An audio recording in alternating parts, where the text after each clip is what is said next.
Welcome to the channel, guys. We are back again, and today I'm going to talk about my top 3 designer houses, so stay tuned for that. And if you like the content, hit that like and subscribe button. Really do appreciate it.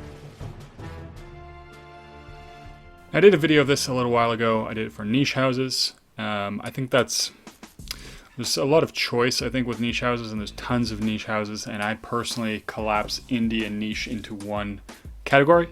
But today I'm going to talk about designers, because there are a lot of really great designer houses, and I think the thing that really determined a lot of the designer houses are actually the private lines. So there are, of course, good fragrances from designers on the main lines, but oftentimes it's only one or two fragrances. Like, for example, Jean Paul Gaultier has Le Male, and that's basically it. All right, they have that. I'm not a big fan of it, but they have one fragrance that is their whole line, basically. And that is the case for a lot of designers, I find. But the ones that have maybe a couple and also a really great private line are the ones that, for me, make it on the list. And of course, these are all my own opinion, so your opinions might vary. Now, I do have 2 honorable mentions. The first one is actually Lalique. Lalique has... I think they have a more expensive line. I actually really don't know, but they have a lot of really good, very inexpensive fragrances that you can get. The Encre Noir line is absolutely amazing if you like those heavy, sort of earthy vetiver fragrances.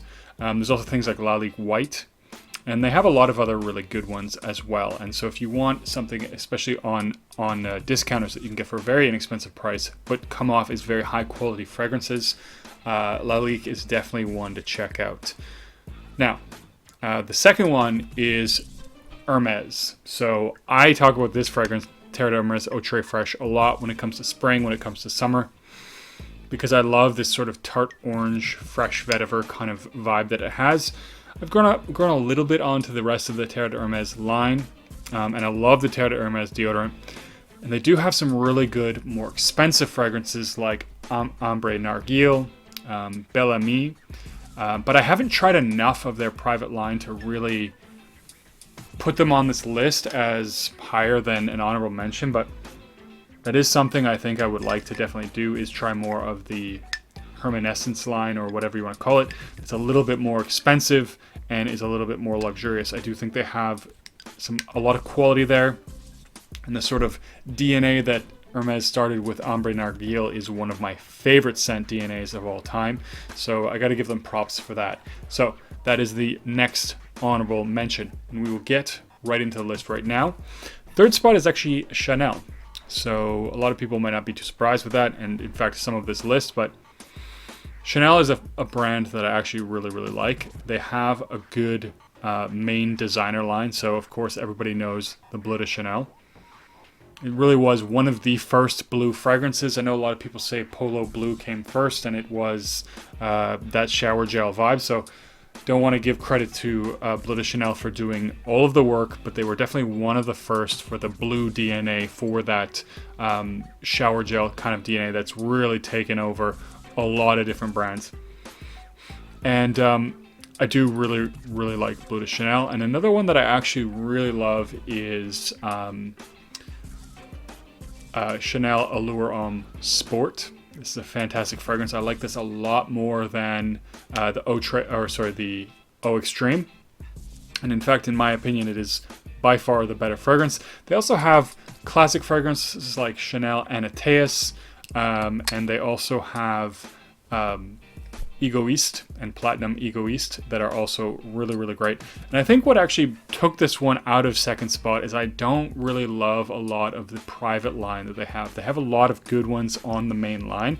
I would love to see in 2021 a new Chanel fragrance on the main designer line that really matches the rest of what they have to offer.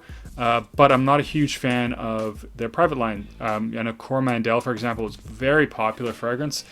I don't really like it. I found it. It's not that, it's not that I found it hard. I just found it to be something that's more suitable for a very wealthy old lady. Something that I could see Coco Chanel wearing. Right? It's something that honestly fits her. And the private line, at least from the Les Exclusifs, the ones that I've tried. Not that every fragrance has to be challenging, but I found that they're basically more expensive and more luxurious. Not that they're particularly challenging or daring at all. And that's fine. Like I said, a fragrance doesn't need to be challenging to be good. But it is nice if they step a little bit outside of the box. And in some extent, that's what they've done with a lot of their main lines, which may now seem to be boring and generic, but that's because they're older, and ultimately a lot of the times they were really the first ones doing it, or among the first ones doing it. So they have been trendsetters for a lot of different things, and I really appreciate the brand for that. Now, second, number 2, probably also no surprise to anyone, and that is Tom Ford. Now, Tom Ford has a lot of really great signature line fragrances. Ombre leather, of course, being one of my favorite. This used to be a private blend. Even Tom Ford signature, just the regular Tom Ford signature, is really good. Grey Vetiver is not bad. And their Beau de Jour is also really, really good. That, again, used to be a private blend that they then put into the main line. I had heard that some of the discontinued private blends might be making their way to the signature line. I don't want to put any rumors out there that aren't necessarily true, but that would be amazing if they do, because some of the ones that discontinued I absolutely love. So if they did make their way to the signature line, they would definitely be ones I would consider picking up myself. The signature line, of course, it is a little bit more expensive for a designer. It is a higher end designer, but they're reasonably priced for what they are.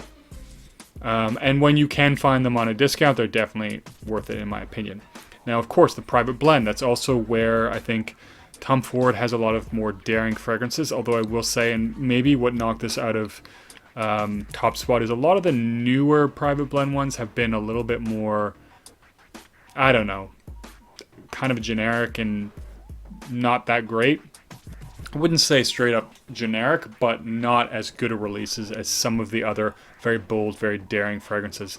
And I think Tom Ford does daring fragrances in a way that isn't actually that challenging, which is actually really something. So there are things like Noir de Noir, which I love.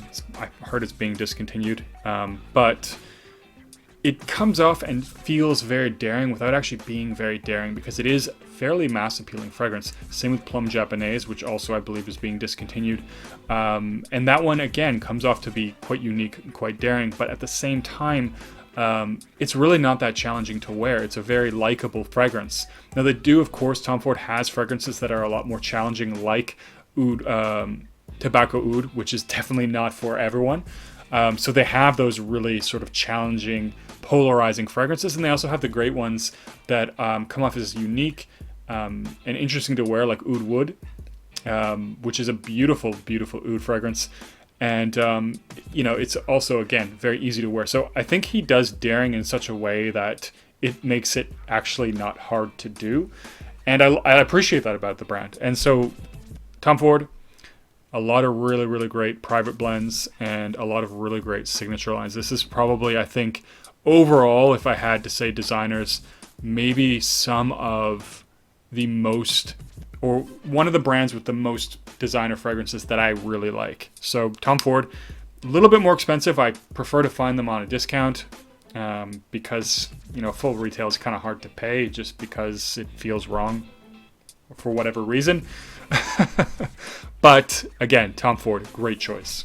And the last one, and the first spot, believe it or not, is actually one that I don't own a bottle of anything anymore, and I really should pick some stuff up from them. And I've kind of wanted to, but the biggest thing is their private line, which I like a lot, are generally big bottles that I'll probably never use a lot of, so it's a bit of a put off for me. But that brand in question is, of course, Dior. So Dior has been a trendsetter in a lot of fragrances, and sometimes they've kind of picked up certain things and made them huge, like Sauvage. It's not really a brand. It was at the time a fairly new DNA, but it was, of course, a take on a blue DNA. So it wasn't completely new. It was just done in such a way that it was completely different from other blue fragrances, and it's been a massive hit. And I do actually really like Sauvage EDT and the EDP. They also have Eau Sauvage, which is a great classic men's barbershop fragrance type of thing. And even some of the female line I actually really enjoy. So Hypnotic Poison, Smells really, really good. So I do enjoy a lot of the designer line, but of course it was the private blend or the privé that really won it over for me with Dior. I love Spice Blend. It's just a really, really great spicy fragrance, very nice. Now I will admit, like Tom Ford, some of the newer fragrances have not been, super unique, which is something that I think the private label has been known for in the past. And so far, the last few that we've received from them were not stellar. Not that they were bad, but they were just lackluster in the sense they didn't have that wow factor. They didn't have that originality to them. And I'll even say that about Spice Blend, which I love. But it isn't super unique by any means. It isn't super original or super different. They also have Leather Oud. Even the 2018 blend is really, really nice. Still has that nice animalic without being skanky kind of vibe. Although the 2010, if I had the choice, is the better of the two for sure. I actually really liked, I think there was Oud Ispahan. I think that's the one that they stopped selling in, or have restricted sales of in North America or something like that. And they brought forth Purple Oud, which doesn't get talked about enough in my opinion. It's a more oud forward woody fragrance without being exceptionally challenging, but it does come off to me as being fairly unique. It has this beautiful mandarin in the opening and a nice subtly spicy oud that is, to me, very distinct without being at all skanky. And does come across a little bit more original, a little bit more unique. So they do have a really good, and of course, Fève Délicieuse, I should mention that one. Can't leave that one out. That is one of the best gourmand or, gourmand leaning or whatever you want to call it, fragrances that there are, especially in the designer world. Absolutely love Fève Délicieuse. It's amazing. So I think Dior is going to take it. It was a close battle, actually, between, for me, Tom Ford and Dior. And I think the thing with Tom Ford is I do like a lot more of the signature line, whereas I like less of the normal line from Dior or the designer range of Dior. But I do really love some of those private labels. But again, that's my top three. Those are the three best designers, in my opinion. Of course, and those two honorable mentions that, if I tried more of Hermes, for example, maybe they would have made it into that top three. But those are my top three. Leave a comment down below. What's your top three designers, including their private, if you include the private labels or the exclusives? Let me know in a comment down below. And as always, don't forget to like and subscribe. And I'll see you guys in the next video.